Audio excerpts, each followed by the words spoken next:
இது வந்து குரு பரிகார ஸ்தலம், இது வந்து சனி பரிகார ஸ்தலம். இப்போ திருவள்ளியங்குடி வந்து கண் பார்வை வரும். காஞ்சிபுரம் வரதனே கச்சி தண்ணில் கண் கொடுக்கும் பெருமாள்.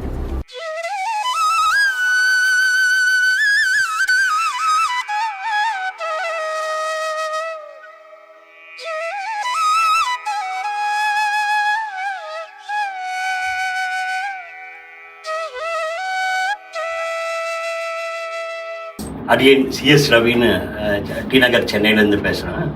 எனக்கு ஒரு கேள்வி, ரொம்ப நாளாக கேள்வி. இந்த பரிகாரங்கள்லாம் நிறைய பண்ணுறோம். இதை நம்ம வைணவ ஸ்தலங்கள், இந்த சின்ன சின்ன நிறைய ஸ்தலங்கள் இருக்குது, திருப்பதி காஞ்சி அந்த மாதிரி இல்லாமல் சின்ன சின்ன ஸ்தலங்கள் இருக்குது. இப்போ இந்த உபன்யாசக்காரால் இவ்வளோ உபன்யாசம் பண்ணுற இடத்துல இந்த மாதிரி பரிகாரங்களில் எங்கெங்கே பண்ணால் பெட்டராக இருக்கும்னா அந்த கோயில்களும் கொஞ்சம் நம்ம இது நல்லா வளருமே அப்படின்னு ஒரு இது இருக்குது, ஆதங்கம் இருக்குது. அதை நீங்கள் எப்படி பார்க்குறீங்க? அதாவது இது எப்படி ஆயிடும்னா, எப்போதுமே ஒரு பரிகாரம்னு ஒன்று சொல்கிறான்னா அது சாஸ்திர சம்மதமாக இருந்தால் மட்டும்தான் சொல்லணுமே ஒழிய, நம்ம மனம் போனபடி நாம் ஒரு கோவிலை ப்ரமோட் பண்ணணுங்கிறதுக்காக சொல்ல ஆரம்பிச்சிருந்தோம்னா இன்னி தேதிக்கு எல்லா கோவிலுமே ரொம்ப பணக்கார கோவில்களாக ஆயிருக்கும். நம்ம ஆச்சாரியர்களுடைய பாதை அது கிடையாது.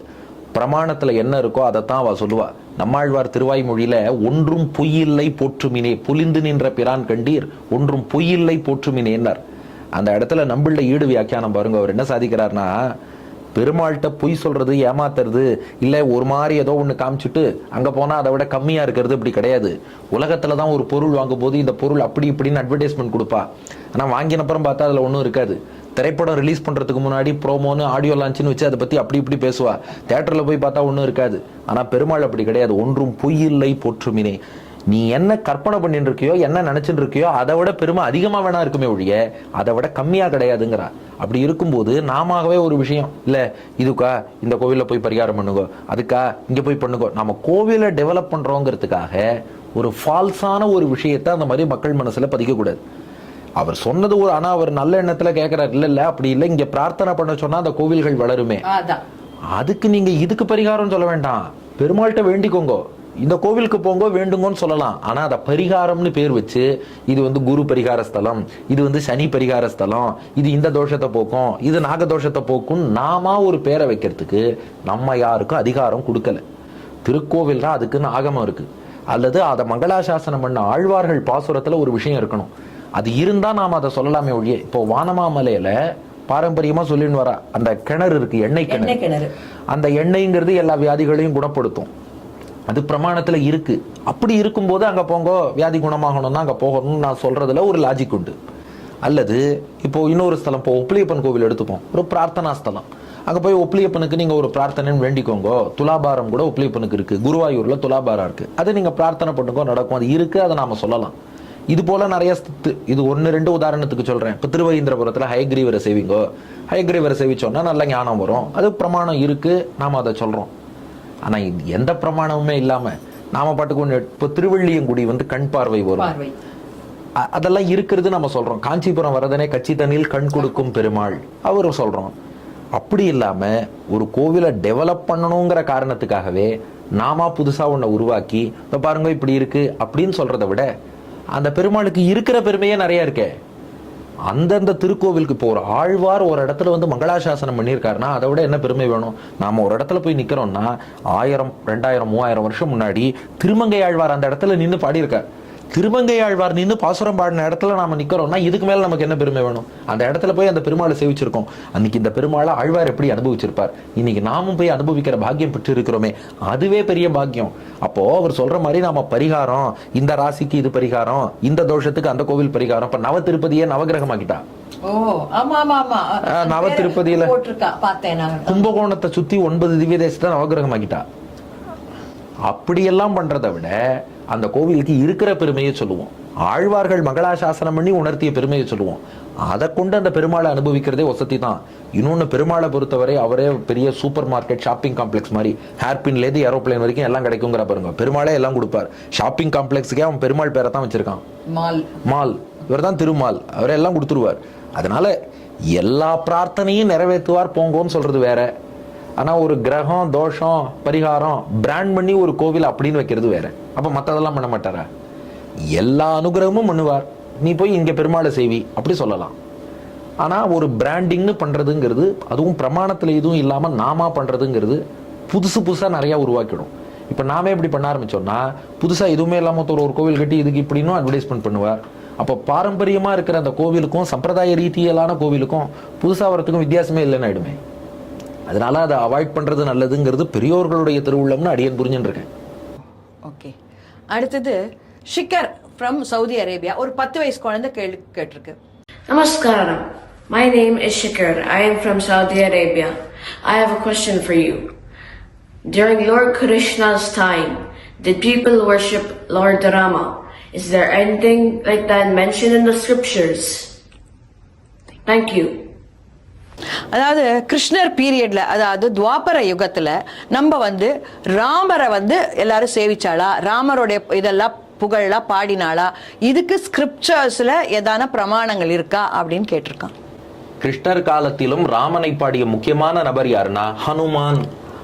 ஹனுமான் ராமாவதாரத்துக்கு அப்புறமும் சிரஞ்சீவியாக தொடர்ந்து எழுந்தருளி இருக்கிறார் அல்லவா. ஹனுமான் ராமனுடைய புகழை பாடிக்கொண்டேதான் இருந்தார் துவாபர யுகத்திலும். இதுக்கு என்ன சான்றுன்னா, நாம ஒரு சின்ன வரலாறு பார்க்குறோம். ஹனுமான் துவாரகை பக்கம் எழுந்தருளி இருந்து ராமநாமம் பாடிட்டு இருந்தாராம். கிருஷ்ணன் என்ன பண்ணா, கருடனை கூப்பிட்டு, நான் இந்த மாதிரி ஹனுமான் பக்கத்தில் இருக்கார், நான் கூப்பிட்டேன்னு அவர் அழிச்சுன்னு வாங்கினான். கருடன் போனார் ஹனுமான்ட்ட, கிருஷ்ணன் உன்னை கூப்பிடுறான்னார். யார் கிருஷ்ணன், நான் வரமாட்டேன்ட்டார் அவர். ஏய், துவாரகாதீசன் கிருஷ்ணன் கூப்பிடுறான், எனக்கு அதெல்லாம் தேவையில்லை, நான் ராமநாமத்தை பாடுறேன், யார் கூப்பிட்டா எனக்கு என்ன, வரமாட்டேன் அப்படின்ட்டார் ஹனுமான்.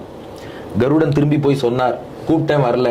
கிருஷ்ணன் சொன்னா, என் பேரை சொன்னியா, உன் பேரை சொன்னதுக்கு அப்புறம் தான் ரொம்பவும் சொல்லிட்டார், வரவே முடியாதுன்ட்டார். அப்படியா, சரி ராமன் கூப்பிட்டாருன்னு சொல்லு. கருடன் பார்த்தார், கிருஷ்ணன்னா கூப்பிடுற, நீ சொல்லு, ராமன் கூப்பிட்டேன்னு சொல்லு. சரிட்டு கருடன் போனார். ராமன் உங்களை கூப்பிடுறார். ஹனுமான் பார்த்தார், இதை முன்னாடியே சொல்லியிருக்கப்படாதோ, தோ ஓடி வரேன்ட்டு ஹனுமான் வந்தார். கிருஷ்ணன் ராமனாக மாறினானா, ருக்மிணி சீதையாக மாறினாள், சத்யபாமா லக்ஷ்மணனாக மாறினார். இப்போ ராமன் சீதை லக்ஷ்மணன், கிருஷ்ணன் ருக்மிணி சத்யபாமாவே ராமன் சீதை லக்ஷ்மணனா காட்சி தந்தார்கள். ஹனுமான் சேவிச்சுட்டு, ஆஹா ராமா ராமா ராமா ராமன் ராமநாமம் பாடி ஸ்தோத்திரம் பண்ணாராம். இப்படி ஹனுமானுக்காக, அவருடைய ராமபக்தியை உலகுக்கு உணர்த்துவதற்காக கிருஷ்ணனே ராமனாக மாறி காட்டினான். மேலும் கிருஷ்ணன் அர்ஜுனனுக்கு தேரோட்டும் போது தேர்கொடியில ஹனுமான் எழுந்துருளி இருந்து பகவத்கீதையும் அவர் கேட்டார்னு பாக்குறோம். அது மட்டும் இல்ல, சின்ன வயசுல கிருஷ்ணன் வெண்ணெய் திருடும் போது அந்த வெண்ணெயில ஒரு ஷேர் ஹனுமானும் குரங்கு வடிவத்துல போய் வாங்கிப்பார். அதனாலதான் கிருஷ்ணன் வெண்ணெய் திருடினா கூடவே ஒரு குரங்கு வரும். அந்த குரங்கும் வெண்ணெயை வாங்கி கிரிக்கெட் பிளேயர் மாதிரி மூஞ்சில பூசிக்கும். ஹனுமானுக்கு வெண்ணெய் காப்பு சாத்துற வழக்கமே அதுலதான் ஆரம்பிச்சது அப்படின்னு பெரியோர்கள் ரசித்து சொல்றார். அப்ப ஹனுமான்கிற ஒரு ராம பக்தர் இருந்திருக்கார். இன்னொருத்தர் யாருன்னா ஜாம்பவான். ஜாம்பவான் பெரிய ராமபக்தர். கண்ணன் என்ன பண்றான், செமந்தகமணின்னு ஒரு மணி காணா போறது. அது ஜாம்பவானுடைய குகைக்குள்ள இருக்கு. அதை தேடிட்டு குகைக்குள்ள போய் மணி எடுக்கிறான் கிருஷ்ணன். கிருஷ்ணனை யாருன்னு தெரியாம ஜாம்பவான் அடிக்க வந்துடுறார். கிருஷ்ணனும் ஜாம்பவானும் சண்டை போடுறா. கிட்டத்தட்ட 27-28 நாள் சண்டை போடுறா. அதுக்கப்புறம் 28ஆம் நாள் ஜாம்பவான் கிருஷ்ணன்ட்ட கேட்டாராம், இவ்வளவு அடிச்சாலும் தாங்கி சண்டை போடுறியே, ஒரு நகைச்சுவையில சொல்றாரு, எவ்வளவு அடிச்சாலும் தாங்குற, இவ்வளவு தூரம் நீ சண்டை போடுறியே, நீ ஒருவேளை என் ராமனான்னார். அவன் சொன்னா, ராமனும் நான் தான், கிருஷ்ணனும் நான் தான், உனக்கு புரியலையா? அப்படி சொல்லவும், ஆஹா உங்ககிட்ட அபச்சாரப்பட்டுட்டேனேட்டு அப்ப ஜாம்பவான் ராமனாகவே கிருஷ்ணனை ஸ்தோத்திரம் பண்றார். அன்று ராமனாக வந்தானே நீ, இன்று கிருஷ்ணனாக இப்படிப்பட்ட காரியம் பண்ணியிருக்க. அன்று ராமனாக நீ சேது பாலம் அமைத்தாய், இன்று கிருஷ்ணனாக என்னுடைய குகைக்கு வந்திருக்க. ராமாவதாரத்துல ராமனுக்கு மாமனார் ஆகணும்னு ஜாம்பவானுக்கு ஆசை. ஆனா அப்ப அது நடக்காது, அவர் ஏகபத்னி விரதன். அதனால இப்போ கிருஷ்ணனை மணந்து கொள்ளக்கூடிய பருவத்துல ஒரு மகள் ஜாம்பவானுக்கு இருக்கா, ஜாம்பவத்தின்னு. அதனால அவளை கல்யாணம் பண்ணி கொடுத்து மாமனார் ஆகிறேன்னு ராமாயணத்திலேருந்து தொடரக்கூடிய அதே ஜாம்பவான் இங்கே கிருஷ்ணனுக்கு மாமனார் ஆகிறார்னு பாக்குறோம். இது போன்ற பலரும், மைந்தன் த்விவிதன் 2 வானராள், அவ ராமாயணம் தாண்டியும் துவாபர யுகத்திலையும் உயிரோட இருக்கா. அதுல த்விவிதன்கிறவன் நரகாசுரனுக்கு நண்பனாகி துஷ்டனாயிடுறான். அவனை பலராமன் வதம் பண்ணிடுறார். ராமனுக்கு தொண்டனாக இருந்த த்விவிதன் வானரன் பின்னாடி துவாபர யுகத்துல பலராமனாலே வதம் பண்ணப்படுகிறான். இப்படி ராமாயணத்தோட கண்டினியூஷனும் நிறைய வருது. ராமன் என்று கிருஷ்ணனை ஸ்தோத்திரம் பண்ணவாளும் இருக்கா. கிருஷ்ணனை ஸ்துதிக்கும் போதே நமோ ராமாய கிருஷ்ணாய, அதாவது இந்த காளியனுடைய மனைவிகள் அவ கிருஷ்ணனை ஸ்தோத்திரம் பண்ணும்போது ராமாய, அவனையே ராமன்னு சொல்றா. அது பலராமனை குறிக்கும்னு ஒரு சிலர் சொல்றா, இல்ல ஸ்ரீராமனை குறிக்கிறது என்று எடுத்துக்கொள்பவர்களும் உண்டு. மேலும் உதாரணங்கள் சொல்லும் போது கூட சுகபிரம்மம் கிருஷ்ணனை வசுதேவர் தலைமையில எழுந்தருளை பண்ணின்னு போறார். யமுனை அப்போ வழிவிட்டது. அது எப்படின்னா, மார்க்கம் ததோ சிந்துரிவ ஸ்ரீயப்பதேகே, கடல் எப்படி ராமனுக்கு வழிவிட்டதோ அது போல யமுனை கிருஷ்ணனுக்கு வழிவிட்டது அப்படின்னு உதாரணம் சொல்றார். அதனால ராமனுடைய வழிபாடுங்கிறது ராமன் இங்க அவதரித்த நாள் தொடங்கியே தொடர்ந்து இருந்துட்டு இருக்கிறதுனால இப்போது வரைக்கும் இருப்பதாலே கிருஷ்ணாவதார காலத்திலும் கண்டிப்பா ராமனுடைய வழிபாடு. அடியன் சொன்னதெல்லாம் 1-2 உதாரணம், இது போல எத்தனை நீங்க பாருங்க கமெண்ட்ஸ்ல நம்ம நேயர்களே 100 கொடுப்பா. அதனால ராம வழிபாடுங்கிறது கிருஷ்ணனுடைய காலத்திலும் கட்டாயம் உண்டு. அவர் நான் வெஜிடேரியன்லாம் சாப்பிட்டுருக்காரு இல்லைன்னு யார் சொன்னா, ஏன் இந்த மாதிரி ஒரு இது அப்படின்னு சொல்லிட்டு ஒரு கான்ட்ரவர்ஷியலா ஒரு பேச்சு வந்தது.